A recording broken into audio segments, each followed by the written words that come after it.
Assalamualaikum warahmatullahi wabarakatuh. Halo, hai, selamat pagi, selamat siang, selamat sore, dan selamat malam. Kita bertemu kembali bersama saya Bu Vita. Pada kesempatan kali ini kita masih akan melanjutkan pembahasan soal PTS tahun kemarin. Setelah di video sebelumnya ya, kita membahas soal PTS nomor 1 sampai 20. Nah, untuk kali ini kita akan membahas soal PTS nomor 11 sampai kemarin nomor 1 sampai 10 ya. Nah, sekarang lanjutannya nomor 11 sampai nomor 20. Masih bersama saya, Bu Vita. Oke, cus langsung saja kita membahas soal nomor 11. Baik, ini soal nomor 11. Perhatikan gambar perusahaan berikut. Nah, oke, kalian di sini melihat gambar apa ini? Bukan gambar lapangannya ya, tapi ini adalah gambar. Di sini ada Sari Husada. Nah, berarti ini pabrik ini, bangunan pabrik. Jadi, kalau pabrik ya kita konsennya ke pabriknya ya. Karena ini pabrik, berarti dia itu termasuk kalau jenis perusahaan kan ada 3 ya. Jenis perusahaan itu ada perusahaan jasa, terus perusahaan dagang, dan perusahaan manufaktur. Gitu kan? Nah, di perusahaan jasa itu kan menjual jasa. Jadi tidak terlihat seperti salon, laundry, biro iklan, bank, dan sebagainya. Kalau di perusahaan dagang ya dia jual kelihatan. Kalau misalnya toko buah, berarti dia jualan buah. Toko sepatu, jualan sepatu. Jadi yang dia jual itu barangnya terlihat. Nah, beda dengan perusahaan manufaktur. Kalau perusahaan manufaktur ini ada proses. Proses dari bahan mentah, kan ini pabrik susu kan, Sari Husada itu. Berarti dia mengolah susu yang masih mentah menjadi bentuk olahan susu yang lain, bisa susu bubuk, mungkin keju dan sebagainya. Jadi ini dari bahan mentah menjadi bahan setengah jadi, terus kemudian menjadi barang jadi. Nah, baik. Karena pabrik ini termasuk perusahaan manufaktur, ya kan? Pabrik Sari Husada ini termasuk perusahaan manufaktur, maka berdasarkan gambar perusahaan di atas, bidang akuntansi yang tepat untuk mengelolanya adalah baik, ini berarti dia concern ke bidang akuntansi. Oke, ke bidang akuntansi ya. Bentar.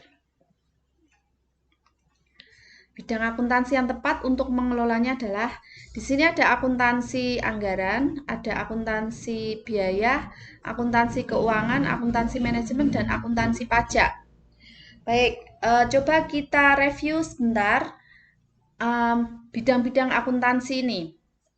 Jadi bidang-bidang akuntansi, kalau akuntansi biaya, jadi bidang akuntansi di sini aja ya.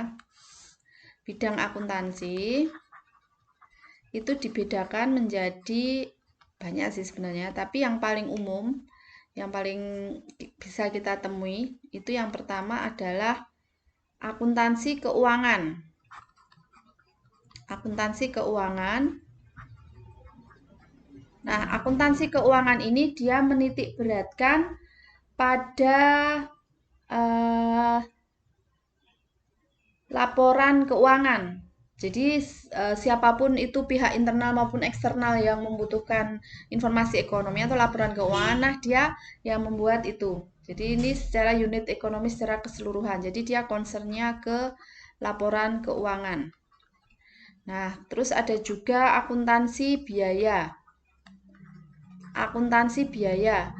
Kalau akuntansi biaya ini dia menghitung menghitung biaya. Jadi mulai dari biaya untuk produksinya, jadi menentukan untuk biaya produksi, maupun nanti kalau sudah jadi suatu produk, maka dia menentukan HPP atau harga pokok produksinya. Berapa tuh dibutuhkan bahan baku atau modalnya berapa, pengolahannya dibutuhkan, misalnya bahan tambahannya apa, berapa harganya, nanti dijualnya berapa, nah itu akuntansi biaya.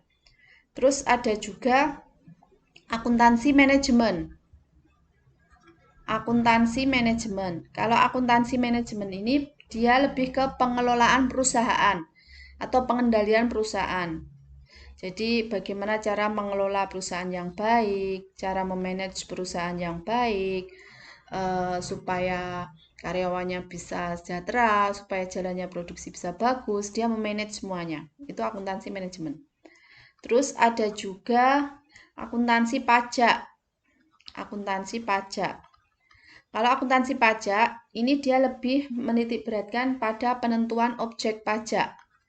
Jadi misalnya kalau di sini di Sari Husada ini dia mungkin luas tanahnya berapa sehingga dibutuhkan PBB atau pembayaran pajak bangunannya berapa, karyawannya berapa sehingga membayar pajak penghasilan berapa dan seterusnya. Dia lebih concern ke penentuan objek pajak. Ada juga di sini, oke, sini nyempil di sini akuntansi anggaran. Akuntansi anggaran itu mungkin dari kalian kan udah pernah menjadi suatu pengurus sebuah organisasi entah OSIS atau Karang Taruna mungkin pernah kan kalian membuat realisasi anggaran gitu. Jadi penerimaannya ada berapa, pengeluarannya ada berapa, itu kan dibikin anggarannya. Nah, di sini dia lebih ke pembuatan neraca kegiatan yang akan dilaksanakan. Jadi misalnya ada suatu kegiatan produksi gitu toh. Nah, terus dia merencanakan ini nanti pengeluarannya untuk beli ini sekian. Terus nanti penerimaannya diperoleh dari ini. Nah, itu akuntansi anggaran. Dan yang terakhir ini adalah auditing atau akuntansi pemeriksaan. Auditing ini lebih ke pemeriksaan laporan ekonominya ya, laporan keuangannya. Ini lebih ke pemeriksaan. Baik, nah dari 6 jenis bidang akuntansi ini, kalau melihat gambar itu, berarti dia pabrik kan? Berarti kalau pabrik kan mengolah bahan mentah menjadi bahan setengah jadi atau barang jadi. Nih, berarti nanti yang paling masuk ke bidang akuntansi itu adalah akuntansi biaya. Kenapa akuntansi biaya? Ya karena dia menghitung biaya produksi dan juga harga pokok produksinya. Jadi kulaan susu mentahnya berapa, terus diolah membutuhkan bahan tambahannya apa saja, berapa biayanya, dan nanti dia akan menghasilkan output kan ini. Jadi ada input, ada proses, dan akhirnya menjadi output. Nah, ini kan semuanya dihitung biaya-biayanya, baik yang fixed cost maupun variable cost. Jadi dihitung biaya-biayanya, yaitu kalau ini lebih cenderung ke akuntansi biaya. Begitu ya. Nomor 11. Lanjut nomor 12. Oke, nomor 12. Toko Kelontong Makmur Lestari melakukan pencatatan pembukuan secara tertib setiap hari dan secara periodik membuat laporan keuangan. Nih, poinnya di sini. Membuat laporan keuangan. Membuat laporan keuangan untuk mempermudah informasi keuangan. Oke, bidang akuntansi yang tepat. Oke, di atas tadi sudah Ibu jelaskan.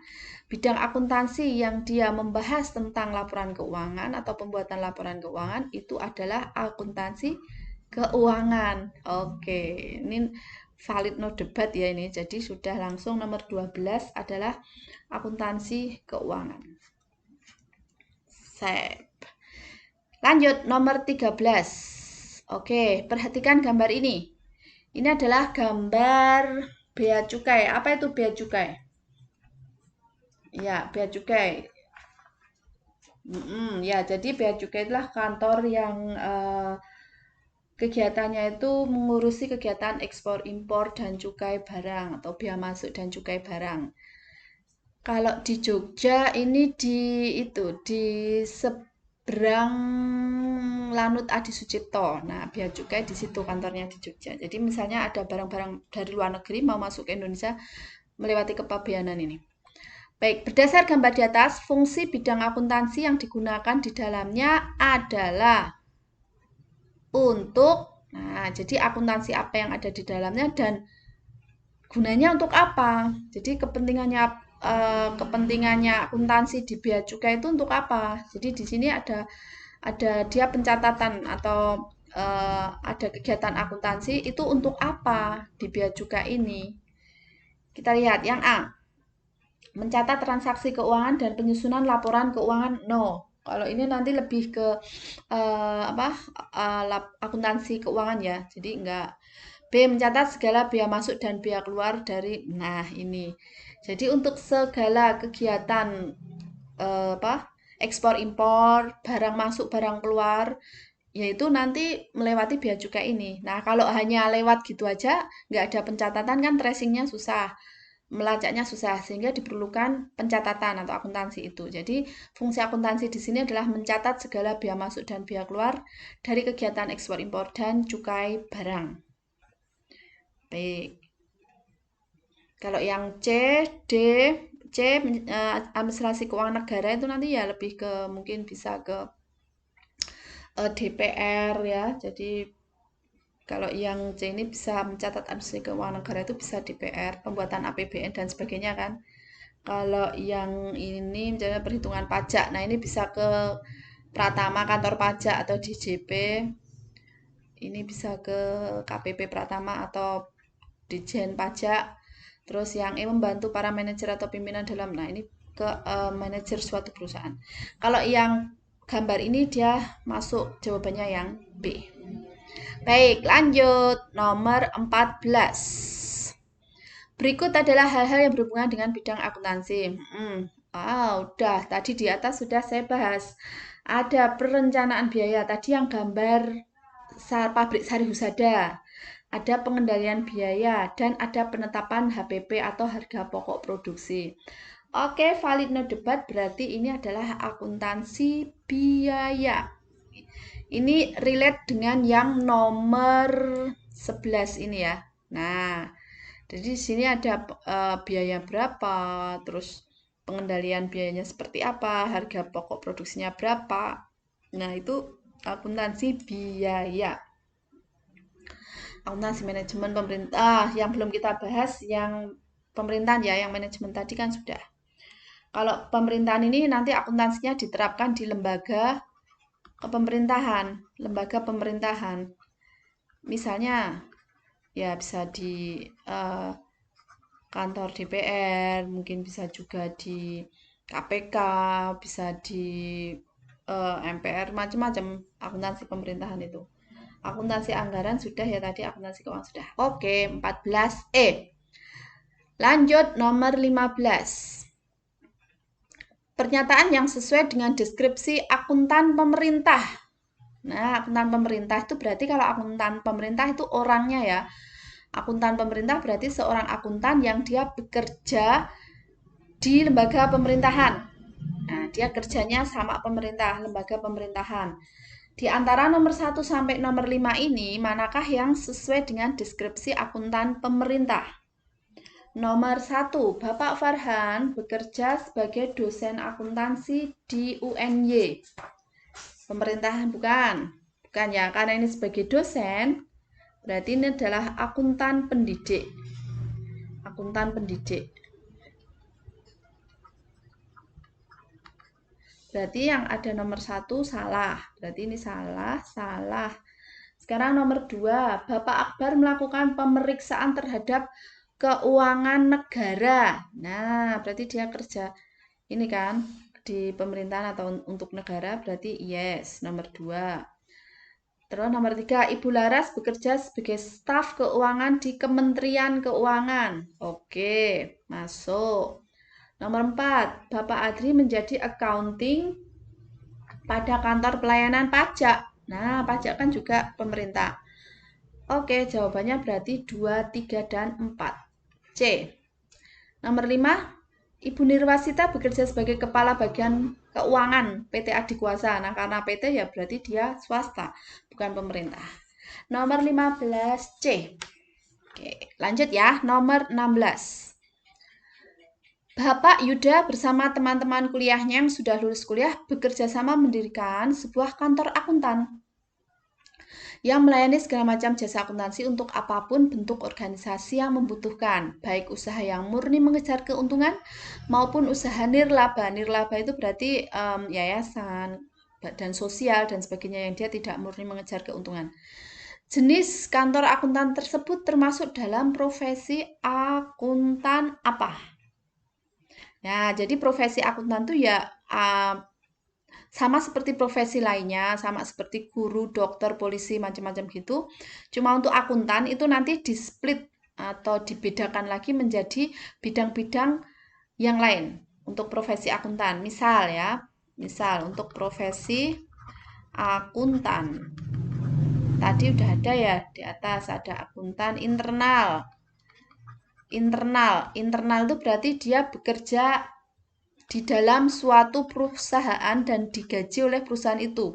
Jadi dia the one and only, dia hanya kerja pada perusahaan itu, nggak ke yang lain. Jadi dia fokus ke hanya satu perusahaan itu. Itu adalah internal. Terus ada juga profesi akuntan yang lain yaitu akuntan publik. Nah, ini kebalikannya akuntan privat atau akuntan internal. Kalau akuntan publik, dia bisa kerja ke beberapa perusahaan. Siapapun yang menggunakan jasanya dia boleh bebas. Jadi hampir mirip dengan pengacara itu. Siapapun kliennya, ya dia bisa menggunakan tenaganya untuk bekerja sama klien itu. Jadi siapapun itu, mau perusahaan A, perusahaan B, si A, si C, semuanya bisa. Itu adalah akuntan publik. Tergantung siapa nanti yang meminta jasanya dia.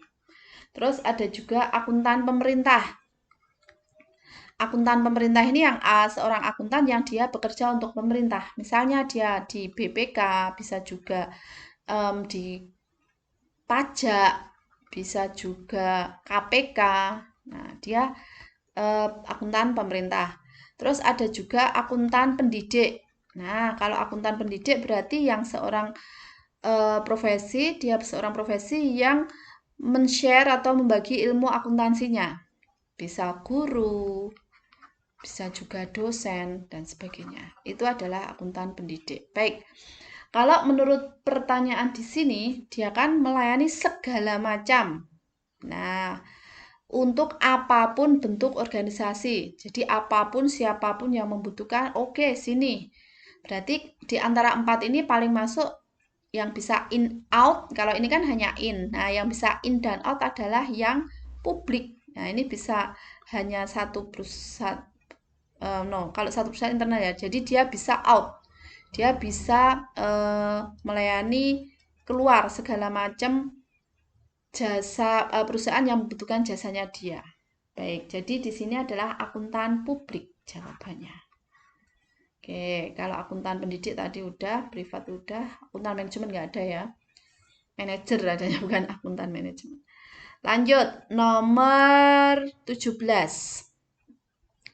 Sebagai seorang akuntan, Nona Nirwasita selalu berperilaku konsisten dengan reputasi profesi yang baik dan menjauhi tindakan yang dapat mendiskreditkan profesi, menjaga nama baik profesi, dan selalu berusaha untuk tidak mencemarkan dengan tindakan yang tidak baik. Oke, itu namanya adalah etika.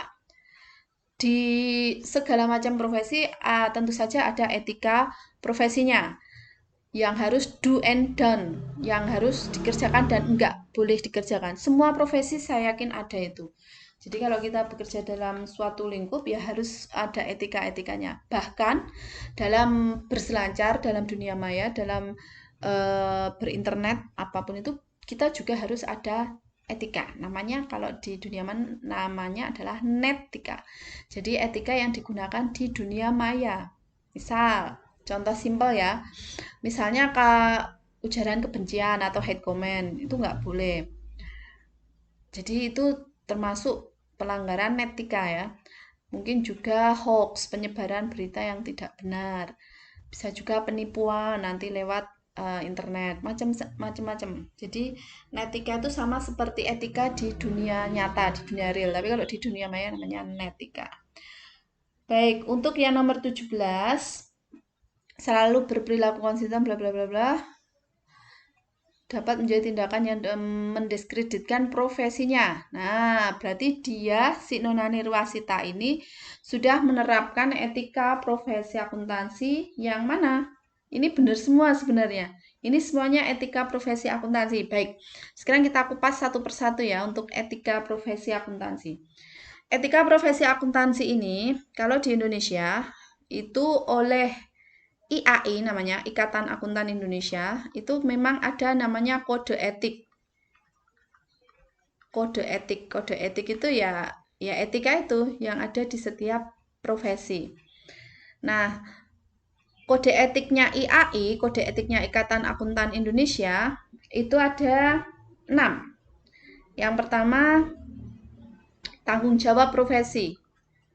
Tanggung jawab profesi. Jelas ya, ini dari kata-katanya udah jelas nih. Kalau tanggung jawab profesi, berarti ini adalah mempertimbangkan moral dan profesional dalam semua kegiatan yang dilakukannya. Jadi mempertimbangkan moral dan juga harus profesional dalam segala tindakannya. Jelas, ini di profesi apapun ya saya yakin harus seperti itu. Nomor 2, kepentingan publik. Kepentingan publik. Kepentingan publik di sini berarti ya dia komitmen. Jadi dia mengutamakan kepentingan publik, pelayanan publik. Jadi lebih mengutamakan pelayanan publik dan harus berkomitmen. Terus yang ketiga, integritas. Integritas itu adalah tanggung jawab. Jadi kalau misalnya sudah memegang suatu kasus gitu atau dia mengerjakan suatu laporan keuangan, jadi dia harus bertanggung jawab, diselesaikan sampai selesai dan seterusnya. Yang keempat itu adalah objektivitas. Objektivitas itu artinya adalah netral. Jadi tidak boleh memihak kepada siapapun yang menggunakan jasanya dia. Dia harus netral, objektif. Kalau misalnya hasilnya A ya harus dikatakan A, kalau hasilnya Z ya harus dikatakan Z. Nggak bisa dibulak-balik. Itu adalah objektivitas. Yang kelima adalah kompetensi. Nah, jadi harus berkompeten nih. Kalau Bu Vita disuruh mengerjakan laporan keuangan, ya nggak bisa karena Bu Vita profesinya bukan akuntan, walaupun mungkin akuntan pendidik, tapi misalnya untuk yang meneliti atau mengkoreksi suatu jenis laporan ekonomi ya nggak ada kompetennya, karena itu nanti harus ada kayak license-nya gitu, ada surat izinnya itu. Kompetensi berarti sesuai dengan pengetahuan ya, sesuai dengan kompetennya. Dia kompeten nggak? Sesuai dengan pengetahuan dan keterampilan. Oke. Dan yang terakhir adalah kerahasiaan. Nah, kerahasiaan ini ya ini dokter juga punya nih kode etik kerahasiaan. Jadi misalnya kayak menjaga kerahasiaan dari pasiennya. Sama di sini juga menjaga kerahasiaan pasien. Pasien di sini berarti kliennya itu yang menggunakan jasanya dia. Berarti ini tidak membocorkan atau tidak mengungkap apa hasil yang dia kerjakan itu. Jadi nggak membocorkan laporan keuangan yang dia kerjakan itu. Nah, itu adalah etika profesi akuntansi. Dari keenam ini yang paling masuk dengan nona nirwasita dalam hal ini dia konsisten dengan profesinya dengan tidak mendiskreditkan, menjaga nama baik profesi, berarti dia sudah berperilaku. Oh, kurang satu. Ada 7, maaf. Ada 7 kode etik, yaitu di sini dia standar teknis. Standar teknis, maaf lah kelupaan. Jadi yang mau tak jawab yang ini. Standar teknis di sini berarti dia udah menggunakan standar-standar teknis sesuai dengan kode etik IAI itu. Udah ada standar teknisnya seperti apa, harus konsisten, harus tidak boleh mendiskreditkan profesi dan sebagainya. Ini namanya adalah standar profesional dia. Jadi semua profesi ada SOP-nya, termasuk di akuntan ini. Jadi udah ada SOP-nya untuk akuntan ini. Nah, harus mengikuti standar teknis atau standar profesional. Baik, nah di sini karena ada kata-kata profesi, berarti yang paling masuk dengan nomor 17 adalah yang A. Gitu. Nomor 18. Perhatikan matriks berikut ini. Berdasar matriks di atas, aktiva tetap tidak berwujud. Aktiva tetap tidak berwujud. Nah, ini sudah mulai masuk ke akuntansinya ya. Aktiva itu apa toh? Ada aktiva, ada pasiva, ada apa lagi? Ya udah, ada aktiva, ada pasiva aja. Aktiva itu apa? Aktiva. Nah, kembali ke pelajaran awal. aktiva. Aktiva itu ya semua aset kekayaan yang dimiliki perusahaan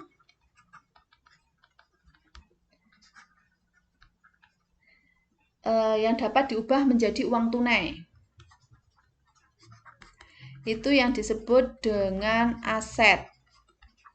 Kok aset? Aktiva, maaf. Jadi aktiva itu adalah aset kekayaan yang dimiliki perusahaan yang dapat diubah menjadi uang tunai. Nah, aktiva itu macam-macam jenisnya. Seperti yang kita ketahui, ini di awal kita belajar akuntansi ya. Ada aktiva lancar atau current asset. Terus, oh ya, aktiva lancar ini misalnya apa? Misalnya ada kas, ini biasanya yang kurang dari 1 tahun, jadi dia sangat liquid ya. Ada kas, ada piutang, terus ada perlengkapan, terus ada beban dibayar yang di muka, sewa dibayar di muka, asuransi dibayar di muka, iklan dibayar di muka, macam-macam yang dibayar di muka. Itu adalah contoh dari aktiva lancar. Oke. Terus ada juga aktiva tetap. Aktiva tetap itu atau fixed asset ya. Fixed asset. Jadi bentuknya lebih solid, lebih tahan lama secara umur ekonomis, dia lebih dari 1 tahun. Kalau aktiva tetap itu. Contohnya apa misalnya? Contohnya ada peralatan, terus ada tanah, gedung, mesin, kendaraan, macam-macam. Itu adalah aktiva tetap. Terus ada juga aktiva jangka panjang. Kalau aktiva jangka panjang ini ya dia harus membutuhkan waktu untuk, jadi dia long term ya. Untuk mendapatkan keuntungan itu dia harus membutuhkan waktunya itu lebih lama, misalnya kayak obligasi, saham dan sebagainya. Ada juga aktiva tetap tak berwujud. Tak berwujud, nah kayak kuntilanak dong ya. Jadi tak berwujud atau intangible fixed asset. Intangible fixed asset. Oke. Jadi jenis-jenis aktiva itu ada aktiva lancar, ada aktiva tetap, ada aktiva jangka panjang, dan aktiva tak berwujud. Nah, dari matriks di sini, pertanyaannya adalah aktiva tetap tidak berwujud, berarti yang intangible ya. Oh iya, yang tidak berwujud tadi contohnya apa Bu Vita? Lupa banget. Yang tidak berwujud, jadi kekayaan tapi dia nggak ada wujudnya. Itu contohnya adalah goodwill. Goodwill itu kayak nama baik gitu suatu perusahaan. Misalnya kayak gini contohnya. Kenapa orang lebih prefer, ini bukan promosi ya. Kenapa orang lebih prefer untuk membeli mobil mereknya Toyota ketimbang misalnya merek Daihatsu misalnya. Atau motor kenapa lebih cenderung ke Honda ketimbang ke Jiang atau Daya atau apalah motor yang seperti Cina seperti itu. Yaitu karena goodwill. Jadi dia udah punya reputasi, udah punya nama baik gitu. Jadi dia brandnya udah dikenal masyarakat dari dulu. Jadi udah punya nama baik. Dan itu nggak bisa dibeli karena dia udah melewati itu, ibaratnya udah berdarah-darahnya dia lewati. Jadi udah fix di masyarakat, dia udah dapet hati gitulah. Itu goodwill. Ada juga hak paten. Hak paten itu karena menemukan invention, sebuah penemuan barang nih kalau paten itu biasanya. Jadi menemukan barang gitu, terus dia patenkan. Ada juga ini hak cipta. Kalau hak cipta itu lebih ke kekayaan intelektual, hak atas kekayaan intelektual atau haki ya. Jadi misalnya dia menemukan lagu apa, mengarrange lagu atau film atau apapun itu penemuan apa gitu yang lebih ke otak gitu, ke apa ya, invention tapi secara intelektual gitu ya. Nah, itu namanya hak cipta. Kalau hak paten lebih ke teknik atau apa gitu yang dia cenderung ke barang. Kalau hak cipta dia ke penemuan yang dia ya itu kayak misalnya lagu, mungkin juga apa ya, mengarang lagu, puisi, macam-macam gitu. Terus ada juga merek dagang. Ini banyak sih sebenarnya. Jadi misalnya kita udah punya ini kayak McD ya, McDonald itu kan M gitu ya. Nah, itu sudah dipatenkan, udah juga ada merek dagangnya. Jadi nanti kalau ada brand lain yang meniru M gitu persis dengan McD gitu bisa dituntut di depan hukum. Ada juga hak sewa, dan ada juga franchise. Franchise ini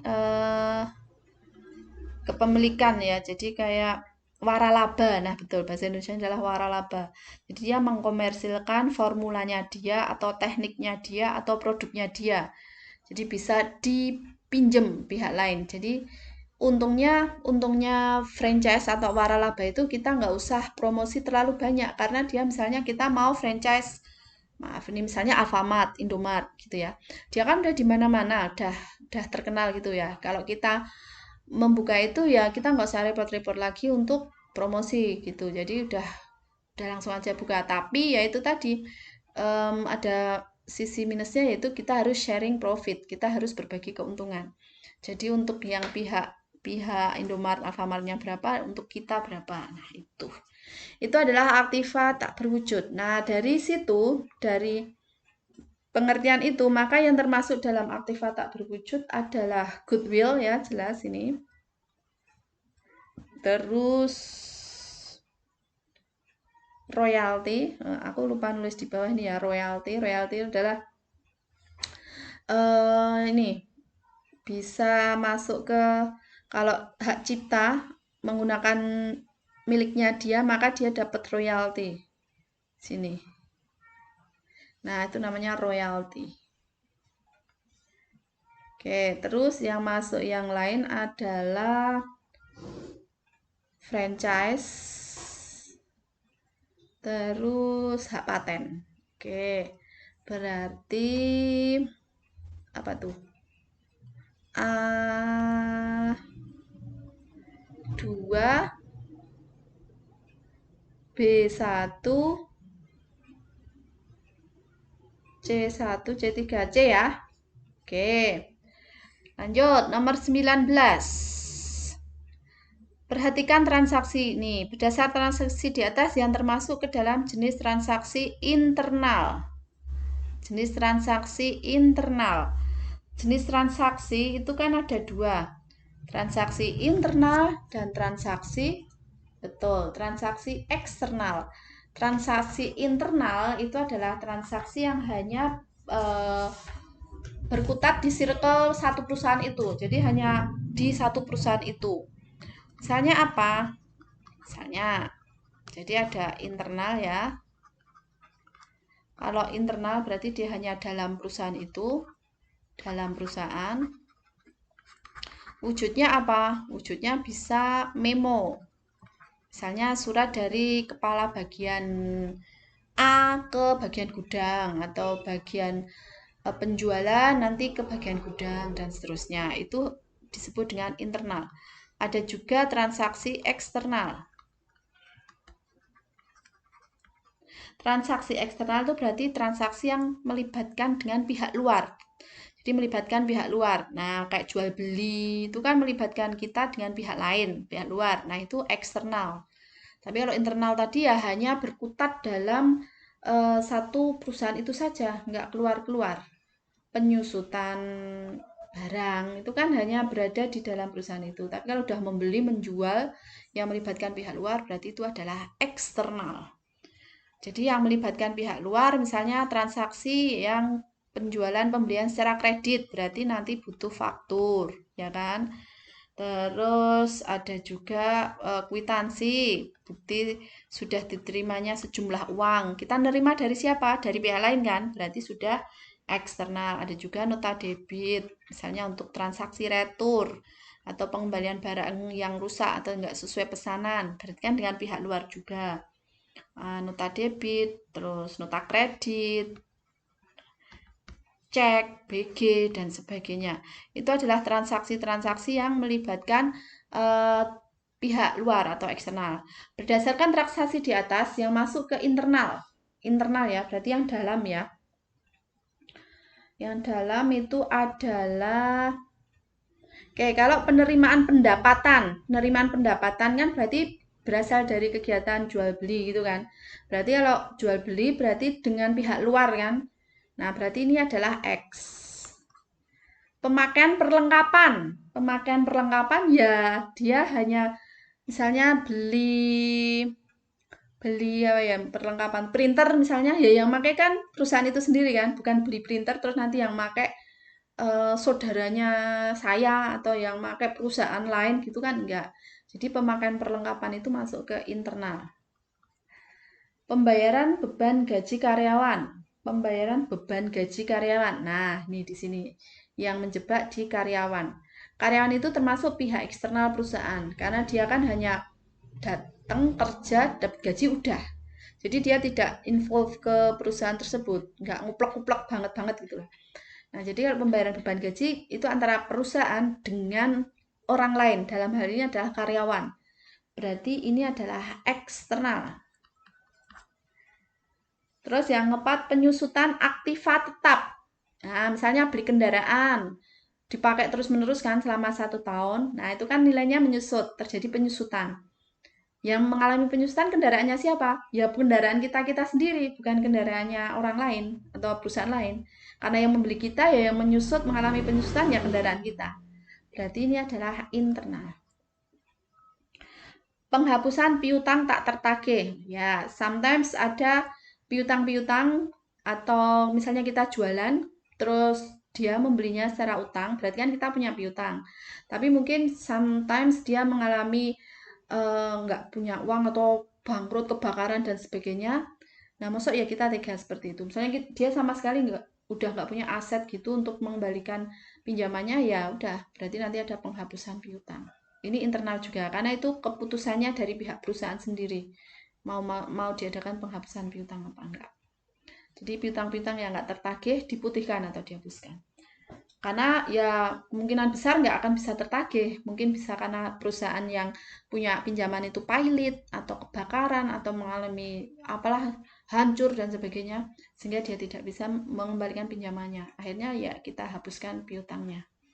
Jadi yang masuk di transaksi internal adalah 2, 4, dan 5. Jawabannya adalah D. Oke, terakhir nomor 20. Transaksi yang hanya menyebabkan perubahan terhadap harta saja. Nah, terhadap harta saja. Ini sudah masuk akuntansi ya. Harta. Harta itu jenisnya kan tadi di depan udah ada ya. Ada harta lancar, ada harta tetap, ada harta tak berwujud, ada jangka panjang, dan ada 4 itu. Nah, harta sendiri kan dibagi menjadi lancar, tetap, dan sebagainya tadi. Kalau dari transaksi-transaksi ini yang menyebabkan perubahan terhadap harta ya, dia nggak concern ke yang utang. Jadi kan akun itu ada harta, ada tahta, oh bukan ya, ada utang, ada modal, ada pendapatan, dan ada beban. Misalnya Bu Vita bilang, transaksi yang mempengaruhi terhadap utang. Nah, jelas, misalnya contohnya, dibeli perlengkapan secara kredit. Berarti kan dia mempengaruhi utang karena kredit. Berarti mempengaruhi ini. Atau diterima investasi dari pemilik. Berarti kan mempengaruhi modal. Investasi diterima berarti ada uang, ada modal. Berarti nanti mempengaruhi harta dan mempengaruhi modal. Tadi apa? Dibeli perlengkapan secara kredit. Berarti yang bertambah perlengkapan, berarti mempengaruhi harta. Tapi karena kredit, berarti juga punya utang. Berarti mempengaruhi utang. Jadi di satu sisi mempengaruhi harta, menambah harta. Dan di sisi lain juga dia juga menambah utang. Diterima pendapatan hasil rias pengantin. Diterima, berarti di tangan ada uang kan, berarti harta. Nah, harta sendiri kan macam-macam tadi, ada kas, ada piutang, perlengkapan, peralatan, tanah, gedung, mesin, macam-macam tadi. Bla bla bla bla tadi ya. Beban itu misalnya bayar gaji karyawan. Berarti kan bayar kan berarti pakai uang kan? Berarti uangnya berkurang. Berarti kalau uang itu kan kas. Berarti di satu sisi kasnya berkurang, hartanya berkurang, tapi bebannya nambah. Ya karena ada beban gaji itu bertambah, maka harus dibayar dengan kas. Seperti itu. Nah, tapi di sini pertanyaannya hanya yang mempengaruhi harta saja. Hanya mempengaruhi harta saja, bukan utang, modal, pendapatan, ataupun beban.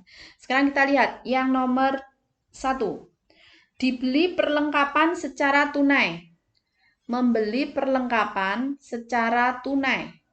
Membeli perlengkapan secara tunai. Membeli perlengkapan tentu saja yang bertambah adalah perlengkapan. Oke, perlengkapan berarti masuk harta ya. Perlengkapan masuk harta. Tunai. Tunai berarti pakai uang. Berarti kasnya berkurang. Oke, berarti ini hanya mempengaruhi harta saja. Betul, nomor 1 oke. Nomor 2, diterima pelunasan piutang. Pelunasan piutang dari pekerjaan sebelumnya. Pelunasan piutang. Karena diterima berarti di tangannya ada apa? Ada uang, ada kas. Oke, berarti harta juga. Pelunasan piutang. Oh, sebelumnya berarti dia punya piutang. Karena udah dilunasi ya jadi piutangnya udah zero, udah nggak punya piutang. Nah, berarti karena piutang itu juga masuk harta, berarti kas sama piutang ya, berarti harta semua. Nah, nomor 2 berarti iya. Oke, nomor 3. Difakturkan atas pekerjaan yang telah diselesaikan senilai. Oke, faktur. Faktur itu adalah utang. Wah, udah pasti salah. Utang berarti bukan harta ya di sini ya. Berarti salah. Nomor 3. 3 berarti ini udah salah. Wait, berarti nomor 3 salah, nomor 3 salah, nomor 3 salah. Oke, berarti kan tinggal 125 atau 245. Berarti keempat ya. Sekarang kita keempat. Kuncinya keempat nih. Pemilik mengambil uang tunai. Mengambil uang tunai. Mengambil uang tunai itu adalah prive atau prive. Berarti dia mengurangi modal kan. Walaupun mengambil uang berarti kas berkurang. Kas harta oke, hartanya berkurang berupa kas. Tapi prive-nya nambah. Nah, prive masuk di sini. Berarti nomor 4 tidak. Berarti karena nomor 4 tidak, otomatis jawabannya adalah 1, 2, dan 5. Selesai. Nah, itulah penjelasan dari soal PTS tahun kemarin nomor 11 sampai dengan nomor 20. Semoga apa yang Bu Vita sampaikan bisa bermanfaat dan bisa dipahami. Kita jumpa lagi di video selanjutnya untuk membahas soal PTS nomor 21 sampai nomor 30. Tetap semangat belajar ya.